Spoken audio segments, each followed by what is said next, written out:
What's good, sports fans? Are you ready to elevate your live entertainment experience? Well, let me introduce you to SeatGeek, an amazing platform that connects you to your favorite events while saving you money. With SeatGeek, you can easily find tickets for sports games, concerts, and so much more, all in one place. The interface is user-friendly, making it simple to browse and compare prices. And one of the best features is the interactive seating chart. You can see exactly where you'll be sitting and how much you'll be spending, ensuring you get the best value for your money. But here's the best part. Check this out. By using my promo code, ChalkItUpSports, you can enjoy a one-time $20 discount on your first SeatGeek order. That's right, $20 off your first SeatGeek order. Imagine catching that thrilling game or concert without breaking the bank. It's a win-win situation. Plus, you'll be a part of a community of fans who eat, sleep, and breathe live events just as much as you do. So what are you waiting for? Click the link in the description to download the SeatGeek app today. And don't forget to use my promo code ChalkItUpSports for a one-time $20 discount on your first SeatGeek order. Get excited. Now let's get back to the show.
Yeah. What's good? This is your boy, Tone DeShields the second. You guys are locked in on your dose of Chalk It Up Sports, where no matter if we win or if we lose, we just got to charge it to the game. Make sure you're here for a long time and not just a good time, y'all. Smash that like button. Make sure you guys are subscribed to the channel. Means a lot to me, goes a long way. Like I always say, make sure you guys are on the right side of history, all right? Smash that like button. Make sure you guys are subscribed to Chalk It Up Sports. You know what I mean? This is how we got to start the show off every time. We got to set the tone, right? We got to set the table. We got to take care of some housekeeping. You know what I mean? You guys know you can access the show not just on YouTube, right? I know I appreciate all of you who lock in on the playback. A lot of you can't watch the show live, which is totally okay with me. As long as you double back and watch the content and watch some of those clips, hey, we all checking all the boxes, right? So make sure you guys check out the content on YouTube via live, be it the playback, watch the clips. On top of that, you can definitely lock in on the show on Spotify. All you got to do is search Chalk It Up Sports. You will pop up right there, and you can find us. You can either listen or watch us on Spotify. You can also listen on Apple Podcasts. On top of that, make sure you guys lock in with me on Instagram and on TikTok at ChalkItUp_sports. The content is at your disposal. So, appreciate you guys. Let's get to the shenanigans. Let's not waste too much time. We're going to be here for about an hour. All right. So, preseason game is here. The Eagles play tomorrow. They face off against the Cincinnati Bengals tomorrow. Let's make sure we got our timeline right here. The Philadelphia Eagles will face off with the Cincinnati Bengals at 7:30 p.m. Eastern Time. That's 6:30 p.m. Central Time, 5:30 p.m. Mountain Time, and 4:30 p.m. Pacific Time. So make sure you guys set your watches. You don't want to miss this game. It's going to be interesting. It's going to be really exciting. Obviously, preseason games don't really have any ramifications on your record for the season, obviously, but it does have ramifications for a lot of guys' futures, a lot of guys' careers in the NFL. And I take preseason games very seriously, right? You hear some people try to diminish or devalue what preseason games mean. You even have some people who try to advocate for the complete removal of them. We've already cut preseason down from 4 games to 3 games, right? But I'm one of those people who believe preseason games have real value. And I believe the preseason games allow for people who are on the fringe of the roster. It allows them to make a play or two It allows them to have that moment to shine and showcase what they can do, not only for the Philadelphia Eagles, but also for the rest of the teams in the NFL, right? So I think the preseason game is so important. You got so many guys out there playing for their livelihood, right? Playing for their football futures, their football lives, right? These guys aren't just going out there just fighting for a roster spot. It's deeper than that. These guys fighting for a paycheck. They got bills to pay. They got kids. They got wives. They got families. You never know. Some of these guys might have a parent, may have a wife or a child that's sick. You feel what I'm saying? And they need these game checks. They need to make the roster. So you're going to see a lot of hard hits out there. You're going to see a lot of guys doing whatever they can to make a play. You're going to see a lot of guys maximizing every opportunity they get. So, I take the preseason games very, very important, man. Very, very important. So I can't wait to really get into it with you guys. We're going to go live today as we are right now, and we're going to go live tomorrow before the game, right? We're going to go live. I'm not exactly sure what time tomorrow, but we're definitely going to go live tomorrow before the game. And I'm going to be reacting to what I saw on Friday morning or Friday afternoon, so to speak. So that's pretty much how this thing's going to go for the next few days with me. We're live today to preview the game. Then tomorrow we're going to go live to pregame the game, and then we're going to recap the game on Friday afternoon. All right. So make sure you guys continue to stay locked in on the content. I appreciate the love and the support. It goes a long way. So with this preseason game, right? There's been a few narratives surrounding the Philadelphia Eagles. Most of those narratives lie on the defensive side of the ball. And that's not to say the offense doesn't have their own fair share of narratives, right? One of the narratives was right guard, right? And I think we all can pretty much safely say that Tyler Steen is going to be the starting right guard when the season starts. And, I have nothing but confidence in Tyler Steen. I think Tyler Steen, he's insulated with talent. He's next to Lane Johnson. He's next to Cam Jurgens. You got Mailata and Landon Dickerson on the other side. I think Tyler Steen is in a prime situation for him to get better and even experience a little bit of growing pains during the season. So he's in a good situation, and I think he's insulated pretty well on that offensive line, right? We're not having to deal with the new left tackle or new right tackle, right, where those guys are left on the island more times than not. He's a guard, right guard to be specific, and he's in between Cam Jurgens and Lane Johnson. He's going to be just fine. So I expect him to have a pretty good season.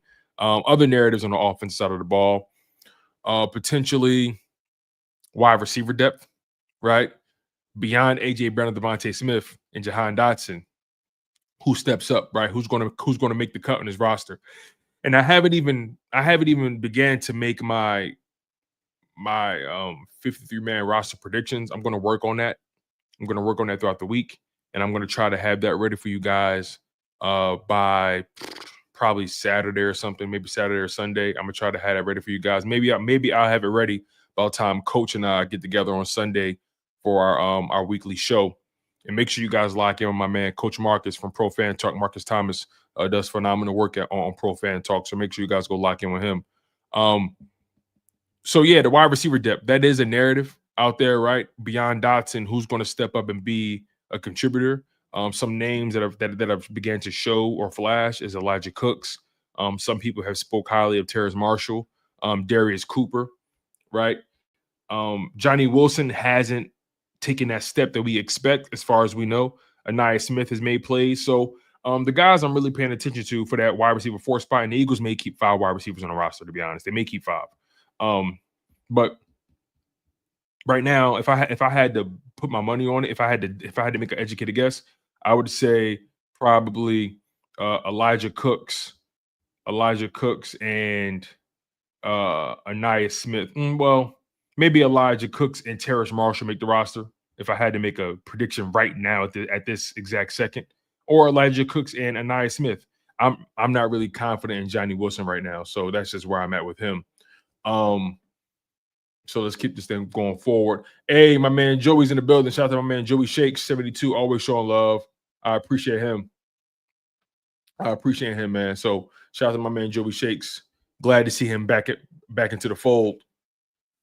All right, let's see here. So yeah, man. Again, offense. They don't have that many narratives, but there are a couple narratives on that side of the ball. Like I said, man, the Kevin Patullo thing, right? With Kevin Patullo becoming the OC, so on and so forth. And we're not really going to be able to see exactly what we want to see in preseason because they're going to keep it vanilla. So nonetheless, like I said, most of the narratives, most of the compelling narratives are on the defensive side of the ball, and we're going to get into that shortly. But I do want to talk specifically about my top 5 players that I want to see, right? Not what's popular or whatever it may be. And some of them may be obvious, right? But my top 5 players that I want to see tomorrow. Again, I'm really excited about this game. Football is back. Make sure you guys are locked in. Make sure you guys got all your memorabilia, all your merch set up. The football season is in full effect. So make sure you guys stay locked in on the content. I have 5 players that I'm really looking forward to seeing. And look, I'm looking forward to seeing a lot of guys, right? But I have my top 5 guys that I'm going to be keeping a close eye on, right? So let's get this thing started, okay? Number one, one of the first guys I want to see is Kelee Ringo. I really want to see Kelee Ringo, right? Kelee Ringo is a guy that was drafted in the 2023 NFL draft. And coming out, he was a guy that some people felt like he was coming out of college a little too early. He was very young, very raw, but athletic, talented, rangy, had a lot of tangibles that you liked, but came into the league very raw. And unfortunately, he was drafted into a situation where the defense probably was at their worst, the worst we've seen them in a long time. And the defensive coaching, the development on the defense side of the ball was almost non-existent. The Philadelphia Eagles completely gutted their defensive coaching staff. They only kept a couple names on that side of the ball, and they completely just rebuilt it under Vic Fangio. And now Kelee Ringo, he's entering his second season under the Vic Fangio regime. You know, Christian Parker coaching the DBs, Roy Anderson coaching the corners, Joe Casper coaching the safeties, right? Clinton Hurt coaching the D-line, Jeremiah Washburn coaching the off-ball linebackers, the edge rushers, and you got Bobby King coaching the inside linebackers, right? So, you know, again, they completely retooled that defensive coaching staff, and it all ended up working out for the better. The Philadelphia Eagles had the number 1 defense in 2024. They won the Super Bowl with that number 1 defense.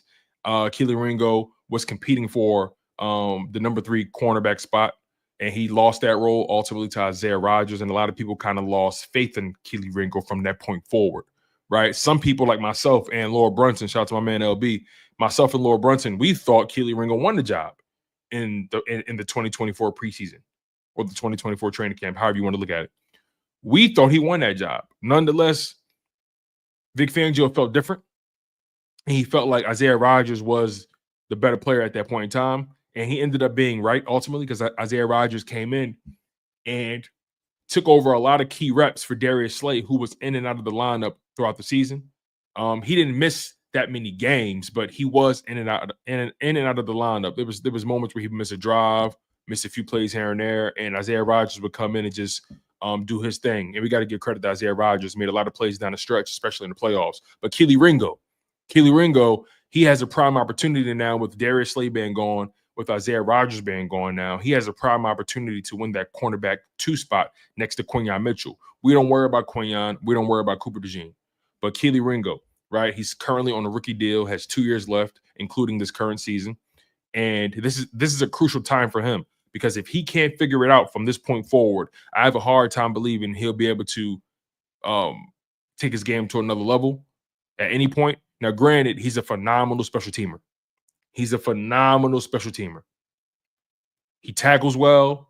He's a great gunner. He gets downfield, has good instincts, has great instincts in special teams, but he hasn't been able to translate those instincts to the defense side of the ball. One of the things that continues to come up with him in training camp is the fact that he's always in position, always in the hip pocket of the receiver, but he never turns his head, has a hard time tracking the ball, has a hard time maintaining control of his body.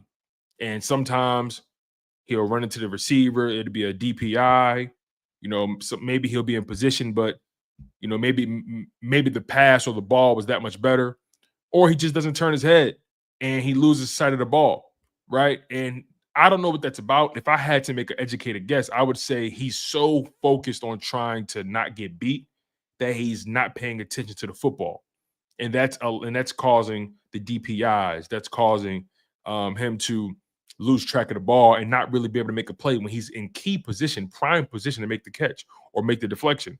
So Kelee Ringo, I'm really going to be paying close attention to him in this game, in the preseason game against the Bengals, that is, because this is important for him and it's important for the Philadelphia Eagles. I say this all the time.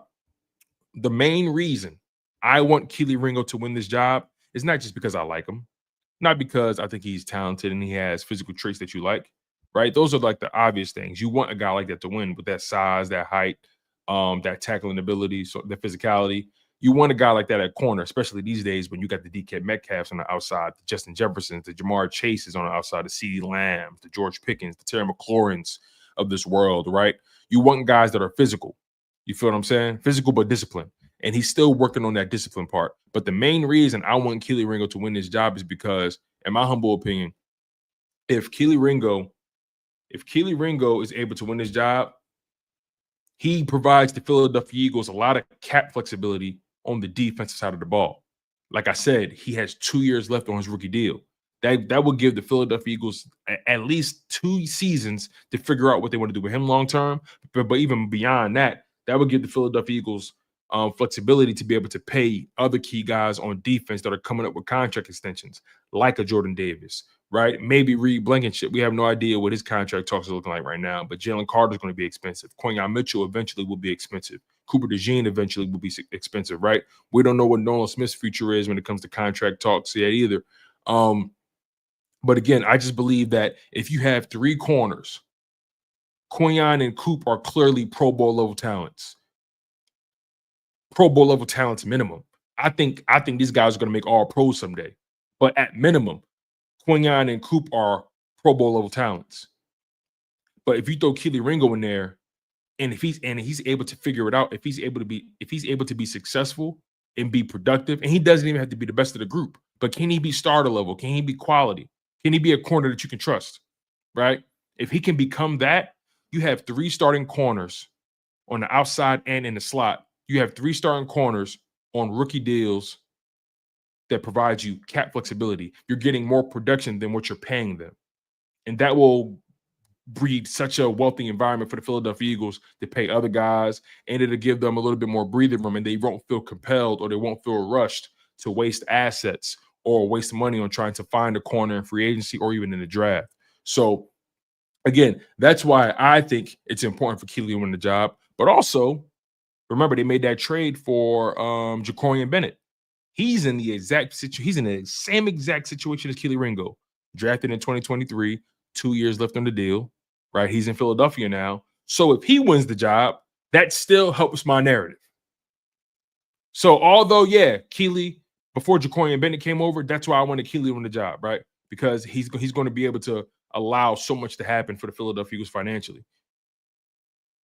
But now that Jacorian Bennett's in the building, and he's in the exact same situation as Kelee Ringo contractually, 2 years left on the deal, so on and so forth, my mindset is now you got 2 guys that can provide you that flexibility, no matter who wins it, Kelee Ringo or Jacorian Bennett. I'm cool with either one of them winning the job at this point. I am content with either one of them winning the job because of everything I explained to you guys. So, I'm going to be keeping my eye on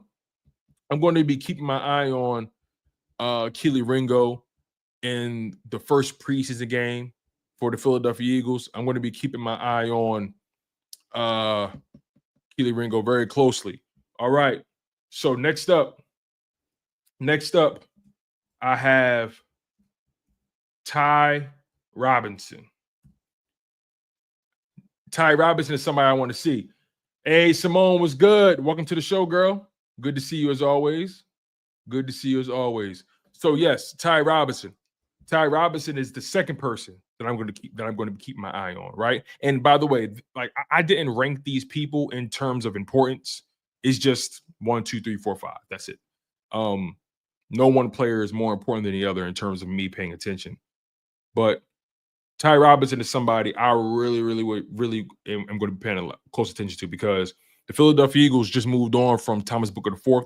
Thomas Booker IV typically would be that backup nose tackle for Jordan Davis, and now that Thomas Booker IV is gone,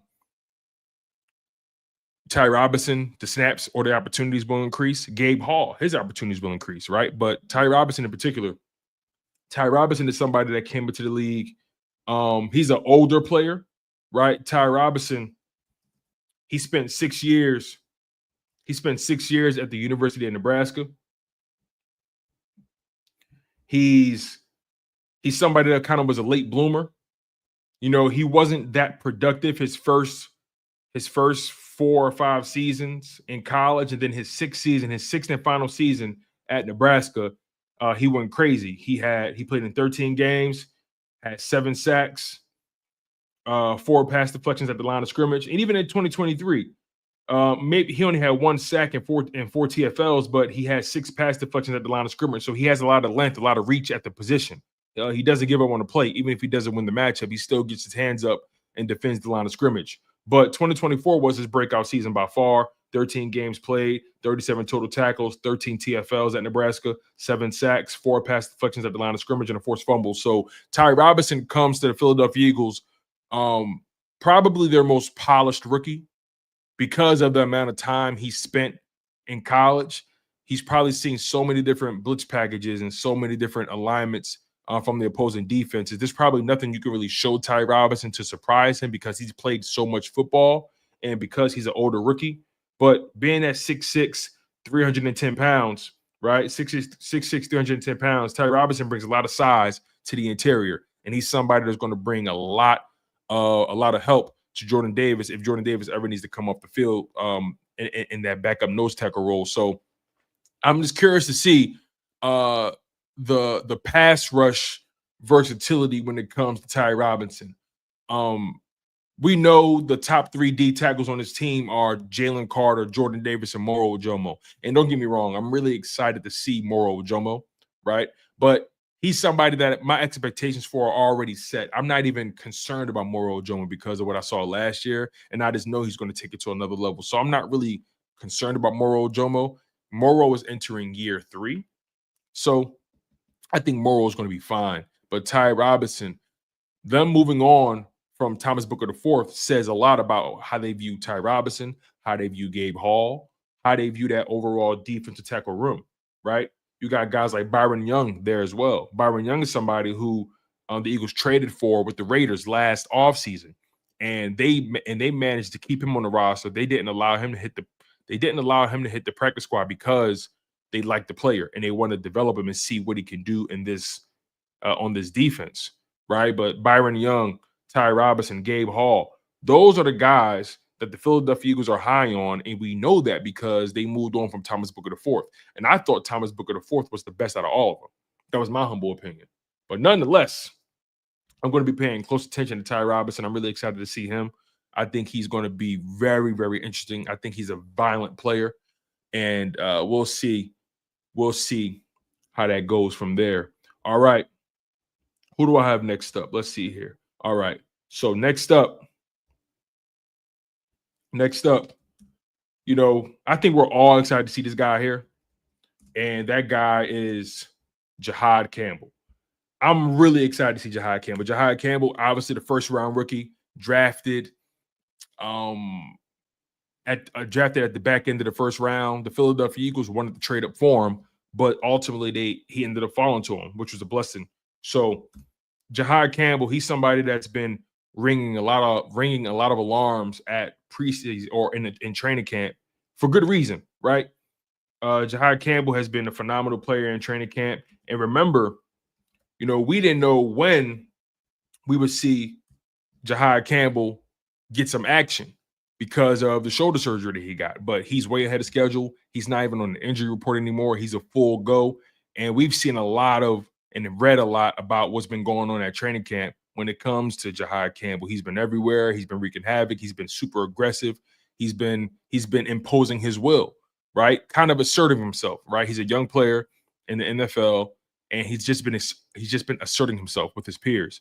And there's a fine line you got to walk with that, right? But when you think about the Eagles linebacker position, even prior to 2024, 2023 was a rough year. We had Nicholas Morrow, right? We had Shaq Barrett, right? I think his name was Shaq Barrett, or the linebacker room was just all over the place. Nakobe Dean was hurt. It was just a lot of up and down play for the linebacker position for several years for the Philadelphia Eagles. Prior to 2023, the best we came across was TJ Edwards and Kaiser White, that combination. And still Kaiser White has limitations, and TJ Edwards has limitations as well. Then 2024 comes, we land on Zack Baun. The Eagles land on Zack Baun. Nakobe Dean is entering year 4. I'm sorry, he comes into year 3, and he just breaks out, right? Zack Baun and Nakobe Dean broke out tremendously in 2024. But even prior to that, remember, we thought Devin White would be the guy. But then Devin White ended up getting cut from the roster or ended up getting traded, whatever it may be. And Zack Baun and Nakobe Dean just took the reins, and they were phenomenal for the Philadelphia Eagles. And I'm willing to argue the Philadelphia Eagles defense does not become what it became without Zack Baun and Nakobe Dean doing what they did. That's not really a revelation, but, Howie Roseman hasn't really invested in the linebacker position the way we would have liked him to. And even when he brought in Zack Baun, it was a cheap addition. It was very cheap. And Fangio was able to coach this guy up. Washburn and Bobby King, they were able to coach up Zack Baun to an all-pro level, to a defensive player of the year candidate level. And Nakobe Dean had a phenomenal season. Unfortunately, he got hurt in the wild card round, so he's been recovering from a torn patella tendon. And we might not see him until week 5, week 6. Who knows? But now we have proof of concept. We have proof of concept with Zack Baun. We saw what Fangio did with Zack Baun. Howie Roseman said, listen, Zack Baun is 28 years old, 27, 28 years old. We signed him to a 3-year extension. We don't know how long we can ride this. And then Nakobe Dean gets hurt, right? We got to invest in his linebacker position, especially knowing we got Vic Fangio as the head coach, because Vic Fangio knows how to bring it out of the linebackers. So then you go get Jihad Campbell. You draft Smile Mondon, right? You even draft Antoine Powell-Ryland as an off-ball linebacker. So keeping things on Jihad Campbell, he's someone who has so much talent in his body, plays with so much physicality, so much athleticism, so much length. He's rangy. He can cover. He can blitz. He knows how to fit. He knows how to get into his run fits. Every now and again, he has issues with play recognition, right? Play action, discerning a pass from a run and vice versa. Now, that's something that comes with experience. I think he will get better with that, especially under the tutelage of Vic Fangio and Bobby King and Jeremiah Washburn. But I'm really excited to see Jihad Campbell do what he does. I'm really excited to see Jihad Campbell just get physical with somebody else for a change. And we don't know how many snaps he'll get, but I'll tell you this though, based off of how many snaps he gets, or just based how long he's on the football field, will tell us a lot about his standing come week 1. Because if it gets to a point in the preseason where this guy is not even playing anymore, that means that he's going to start week 1 next to Zack Baun, right? And I think that's the Eagles' goal. That's their plan. Obviously, Jeremiah Trotter Jr. is having a phenomenal camp. Trotter Jr. has been playing lights out in camp, and he's been super effective, and he's taking his game to another level. Everyone sees it. Everyone's writing about it. But I think the player with the higher ceiling is clearly Jihad Campbell. Again, the size, the athleticism, the ranginess, right? The length he plays with, the position versatility he gives you, the ability to come off the edge, the ability to come downhill in the A-gap and the blitz, the ability to drop back in coverage and stick with tight ends and stick with running backs, right? We know Jihad Campbell has more versatility and probably has a higher ceiling than Jeremiah Trotter Jr. But I think Jeremiah Trotter Jr. doing what he's doing is pushing Jihad Campbell. Jeremiah Trotter Jr. is giving Jihad Campbell everything he can handle in training camp. And Trotter Jr. is making it very clear, if I lose this job, it's not because I didn't grind. It's not because I didn't work hard. It's not because I wasn't where I was supposed to be. They just went with the guy that they felt was more talented or gave them the most versatility, whatever it may be. But that's not to say Jeremiah Trotter Jr. won't get reps. You never know what may happen in the season. But I feel comfortable with Trotter Jr. as a backup linebacker on this Philadelphia Eagles team if he has to play extended snaps. But Jihad Campbell clearly is their long-term solution at that position, even beyond Zack Baun, even beyond Nakobe Dean. They see Jihad Campbell as a guy that can be a true anchor on that defense, like a Jalen Carter is. So I'm really excited to see what Jihad Campbell does. I'm really excited to see how they deploy him. Will we see him line up on the edge? Will we see him come down and blitz in the A or B gaps, right? Will we see him dropping back in coverage? Will we see him controlling the defense? Will he have a green dot on? So I have a few questions about what I want to see from Jihad Campbell, but again, I think he's a really exciting player with very high prospects, and it's going to be really cool to see. It's going to be really cool to see. All right, let's take it to another level here. Make sure you guys smash that like button. Make sure you guys are subscribed to the channel, and I will get to your comments, by the way, you guys. Make sure you guys stay locked in on the content. I appreciate the love and I appreciate the support. I will get to your comments. I just want to get through my thoughts here. So we've addressed a few players so far, right? We've addressed Kelee Ringo, one player I want to see. We've addressed Ty Robinson, another player I want to see, right? And we've addressed Jihad Campbell. So we're 3 players in of the 5 players I want to see. If you're just joining the live stream, I'm giving you guys my top 5 players that I want to see in that preseason matchup versus the Bengals. Ringo, Robinson, and Jihad Campbell. Next up, I'm really excited to see Sydney Brown. Sydney Brown is somebody that I have my eyes on closely. And Sydney Brown is entering year 3. He was drafted with Kelee Ringo. At the end of his rookie season, Sydney Brown, I think he tore his ACL, and he pretty much missed the entire offseason, the entire training camp of 2024. Wasn't really able to get on the football field, wasn't really able to really maximize his opportunities in that new Vic Fangio scheme. And because of that, it put him behind the 8 ball. He wasn't really able to compete with anybody. He was basically just doing a lot of sideline drills, couldn't really get involved in team activities until about week 5, week 6, when he came off of the PUP list.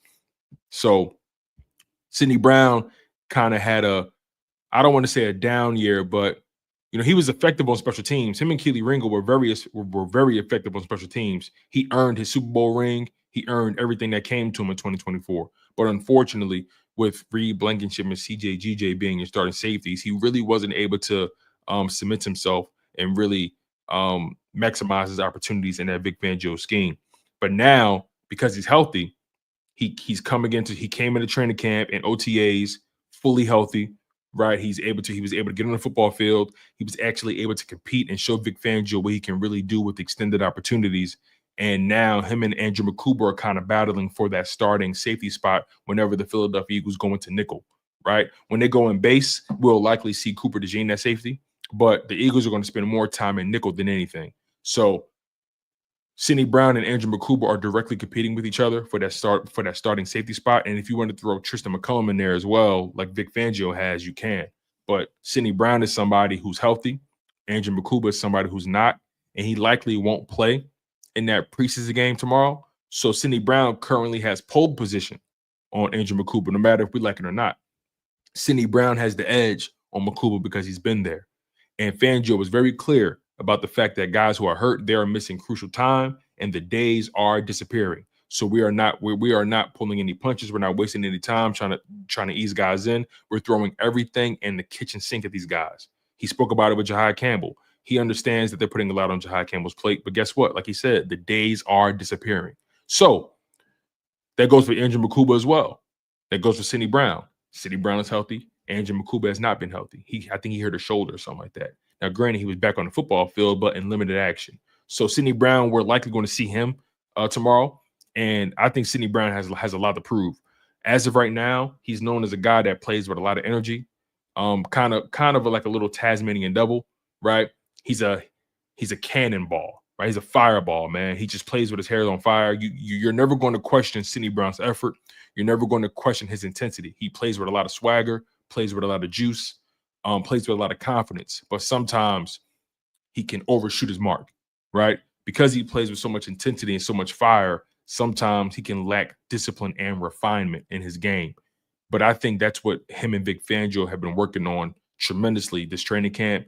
Joe Casper and Sidney Brown, I believe they've been working very closely on making sure Sidney just understands technique more than anything, because they're not worried about his athleticism. They're not worried about his size, or they're not worried about his ability to tackle. They're worried about him overshooting his mark, which can affect your ability to tackle. You want to make sure you're tackling with discipline.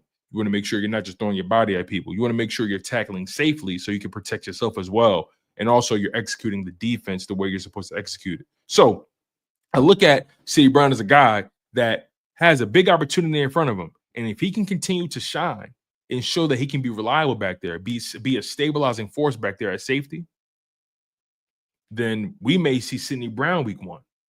That's the reality. We may see Sidney Brown week 1. And it's so funny. We all made this educated guess that Andrew Mukuba will be the starting safety by week 1. And look, a lot can change, right? We're only talking about one preseason game. There's still many, many weeks left. We still have 2 or 3 weeks left beyond this one for the Eagles to decide what that starting safety position will look like in the nickel formation, in the nickel package. But as of right now, Sidney Brown has the edge.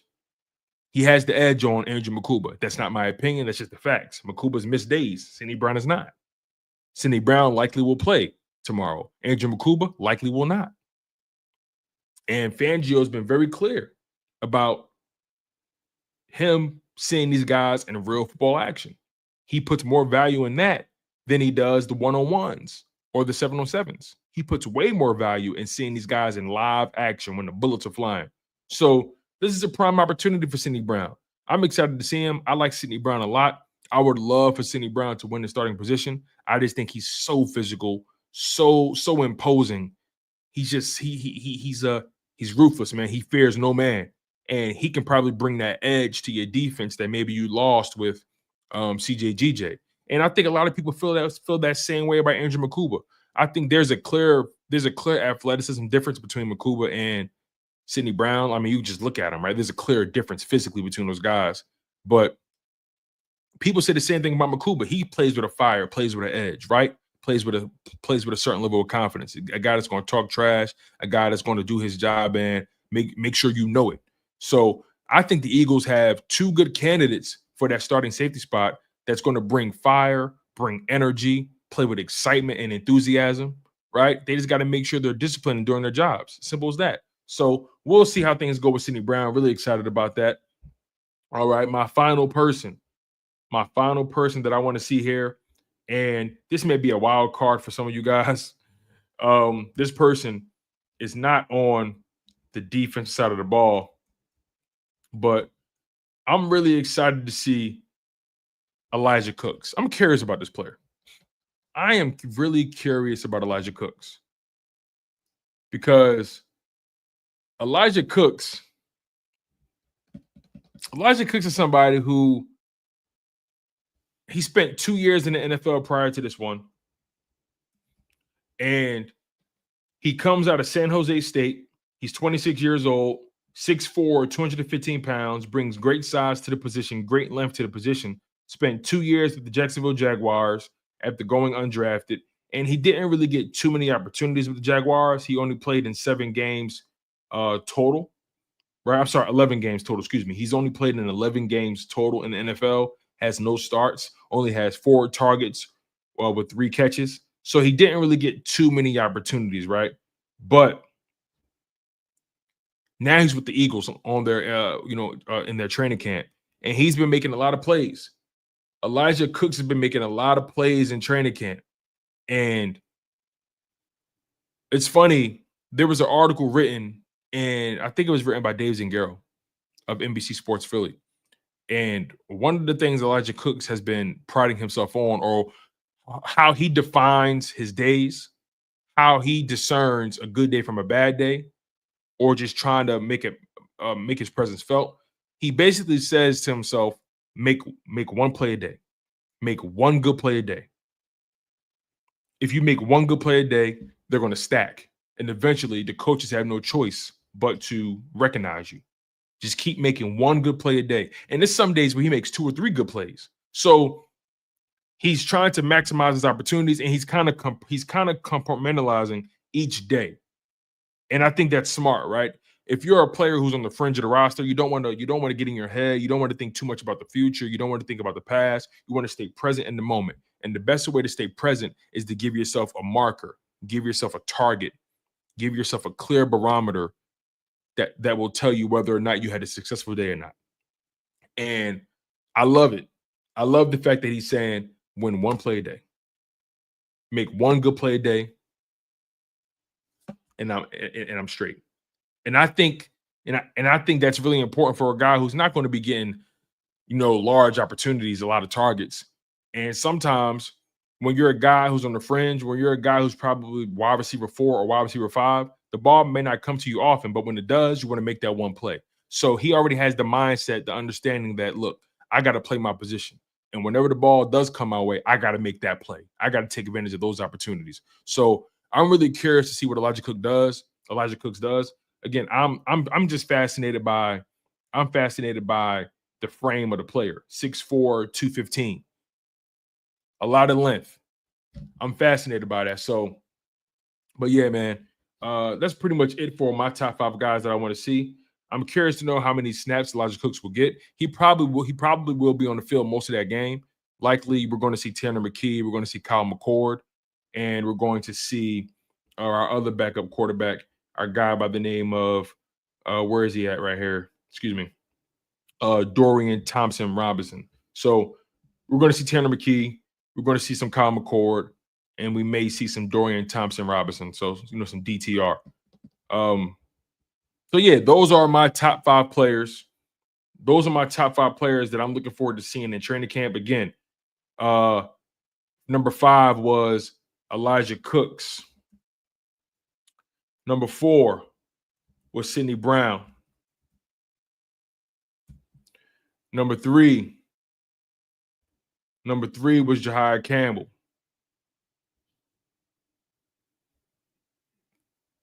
Number 2 was Ty Robinson, D tackle. And number 1, and I think we're all looking forward to seeing this player. Number 1 was Kelee Ringo. So that's Kelee Ringo, Ty Robinson, Jihad Campbell, Sidney Brown, and Elijah Cooks. Those are the guys that I really want to see. I'm going to be paying close attention to those guys. So make sure you guys smash that like button. Make sure you guys are subscribed to the channel. It means a lot. I know you guys have got a ton of options out there. I understand it. But make sure you guys lock in with your boy. Make sure you guys are subscribed to the channel. Continue to support. We put in a lot of work here over at Chalk It Up Sports. So just make sure you guys support the content. Really appreciate it. All right, let me get to the super chat here by my girl, Linda Washington. Miss Washington, thank you for supporting the channel as always. She says, hello, fellow fans. Love this channel to get good, correct information. I do my best, Miss Washington. I do my best. I try my hardest not to speak on anything I don't know. And if I don't know, I want to delegate and lean on people that do know. I want to try to do my best to do my research. And I'm an adult, man. I'm an adult. I'm not here to put on a clown show. You feel what I'm saying? I want to do my best to be as accurate, be as fair-minded as I possibly can. And I just want to do right by you guys. You guys spend a lot of time, in these chats. You guys spend a lot of time watching this content.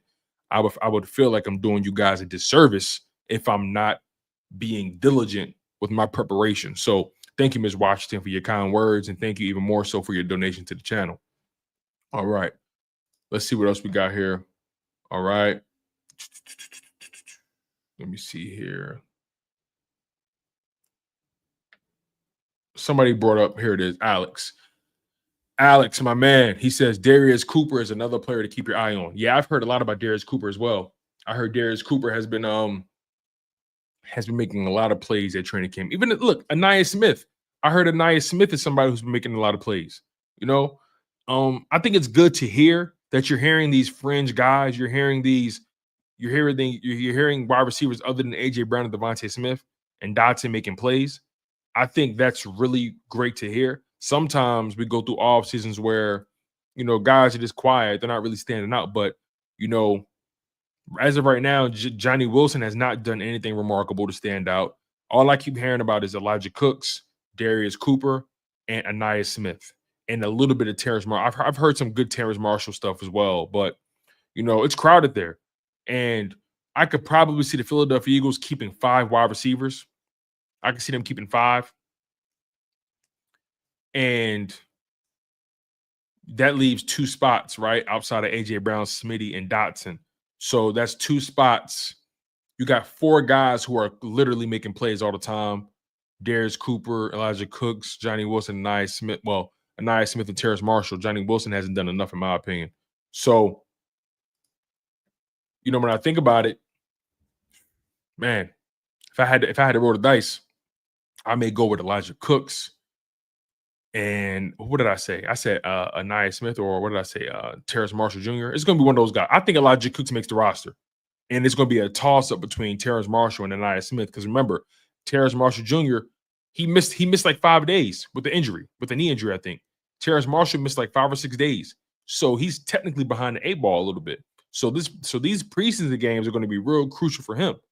But Elijah Cooks has been there every day making plays. Anaya Smith has been there every day making plays. If I had to say who's in the lead right now, I would probably say Elijah Cooks and Anaya Smith are in the lead. Darius Cooper's right there. Terrace Marshall's on the edge as well. Johnny Wilson, I'm not even thinking about him right now. Unfortunately, it's just my reality. I'm not really paying him no mind. All right, let's see here.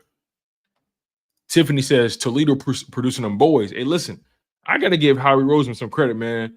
When Howie Roseman hits somewhere, he want to go back to that same well and see if he can tap into it again. Darius Cooper, he's out of Tarleton State, but who's the safety? The safety that the Eagles had brought in out of Toledo. Maxon Hook out of Toledo. You know what I'm saying? So he's 23 years old. Got to give the Eagles credit for always tapping into the well, man. All right. Jack Dwight says, I like Cooper and Marshall. Hey, I heard Darius Cooper's making a lot of plays, so hey, gotta respect the game. And then Terrace Marshall, he's missed like 5 days. So yeah, Elijah Cooks went to San Jose State. Not Toledo. So yeah. Elijah Cooks went to the University of Nevada and then transferred to San Jose State. He's from California, Santa Maria to be specific. And Darius Cooper is from he went to Tarleton State. Tarleton.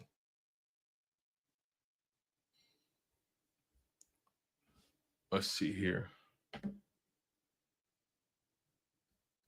Got a super chat here. Got a super chat from Miss Fanny. Shout out to Miss Fanny.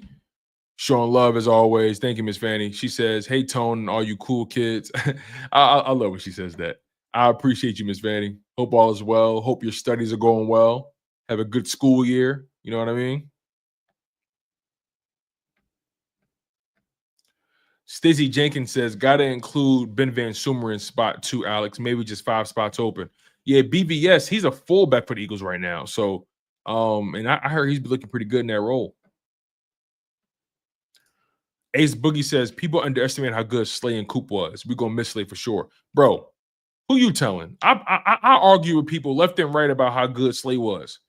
Now, what was he in and out of the lineup because of injury? Sure. But Darius Slay had a phenomenal season. He was phenomenal in 2024. He was phenomenal in 2022. But, I feel like people have their opinions about Slay that's not even football related. Because Slade was phenomenal in the playoffs. I mean, that wild card round, he was cooking. He was cooking all playoffs. Like, I ain't got nothing bad to say about Slade. The worst, I think the worst he looked was when Terry McLaurin had beat him with that slant. But I think he was playing off ball. And Terry McLaurin just outran him. You know what I mean? So, nonetheless, people got to show more appreciation for Slade, man. They really do.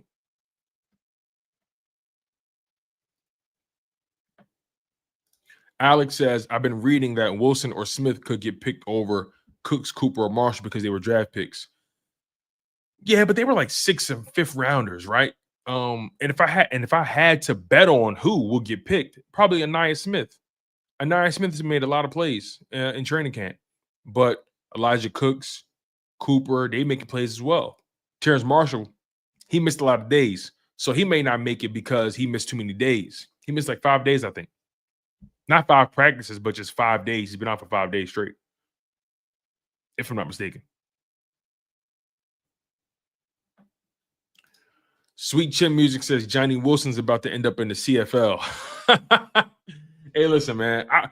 I want the best for Johnny Wilson. I wish him well, but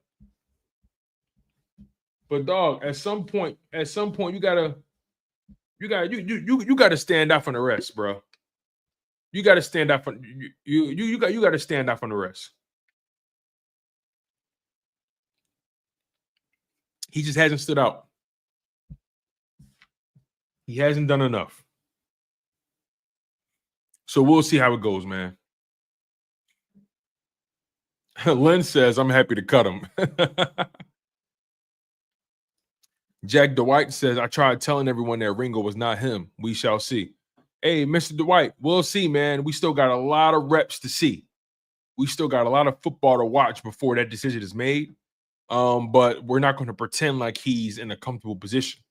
The Philadelphia Eagles trading for Jacorian Bennett told us everything we need to know about how they view that cornerback position right now, how they view that CB2 competition, and they're not pleased with it.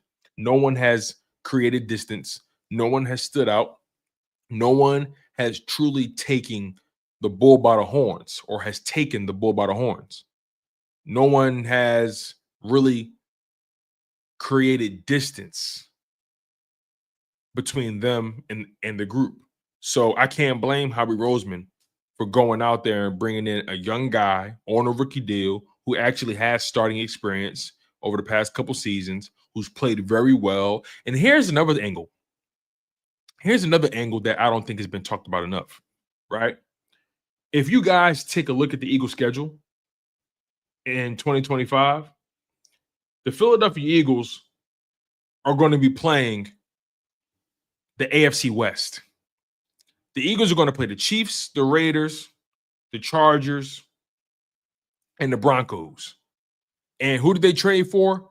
They traded for Jacorian Bennett. Jacorian Bennett, who has regularly played that division for 2 years straight.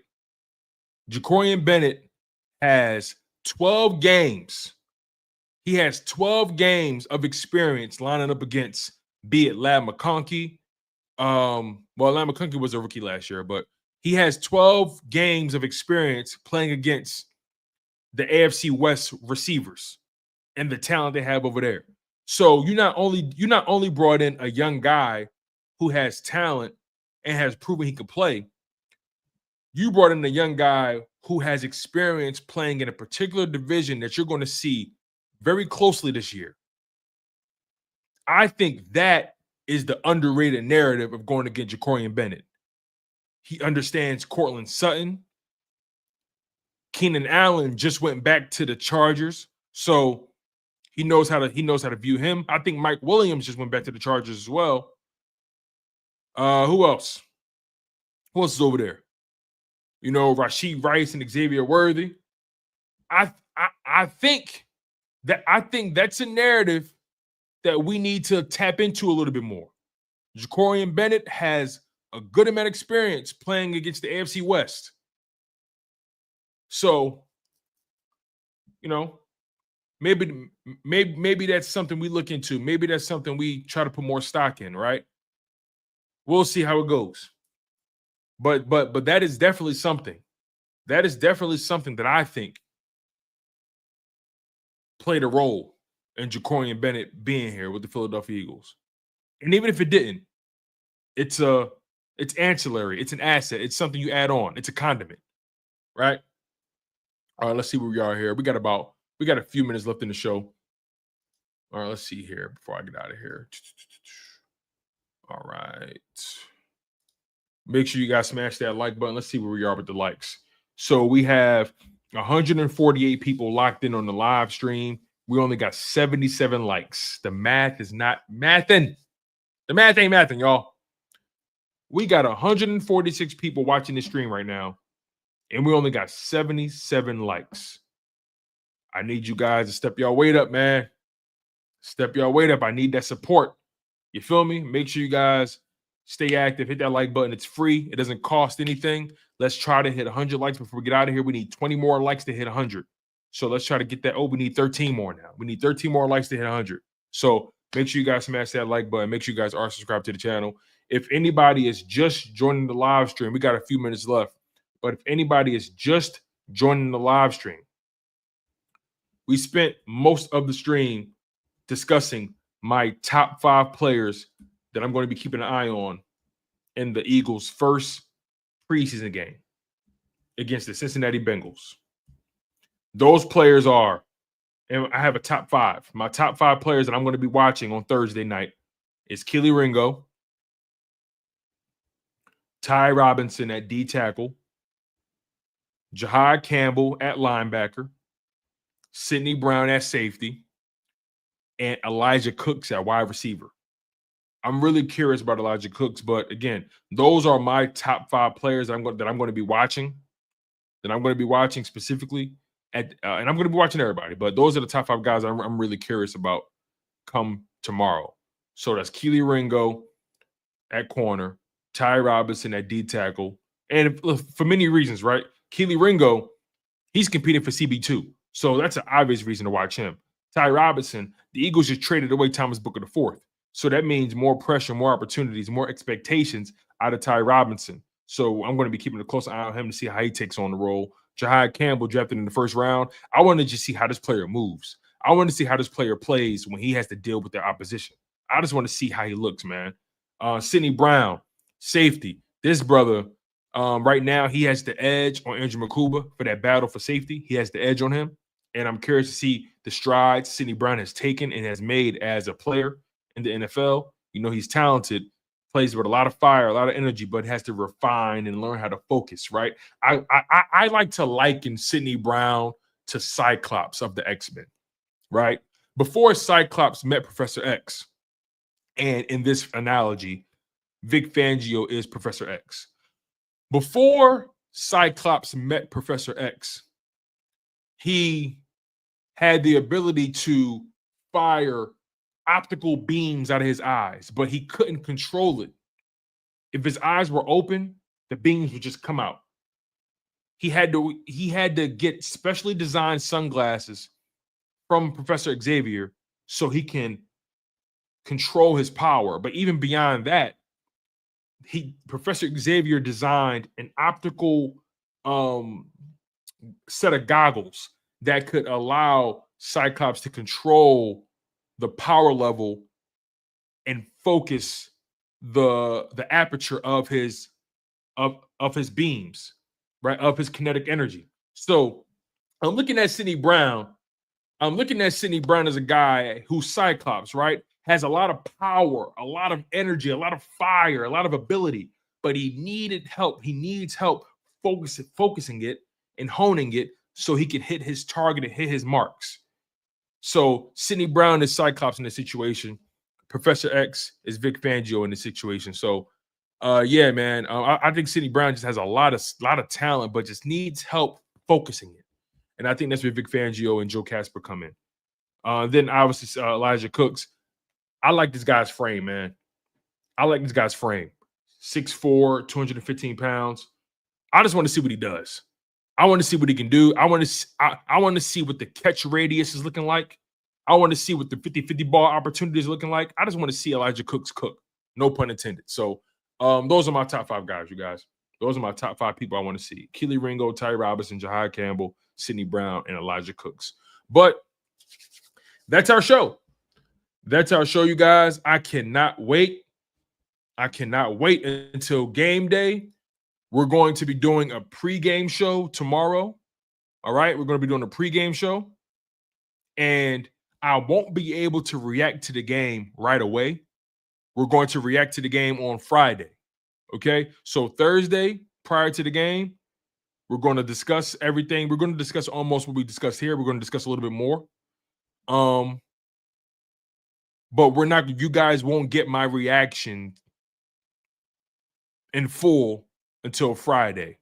I want to say 2 p.m. Central Time, and that's 3 p.m. Eastern Time. So I'm going to be live on Sunday at 3 p.m. Eastern, 2 p.m. Central. I'll be live to discuss my observations from the Thursday night preseason game between the Eagles and the Bengals.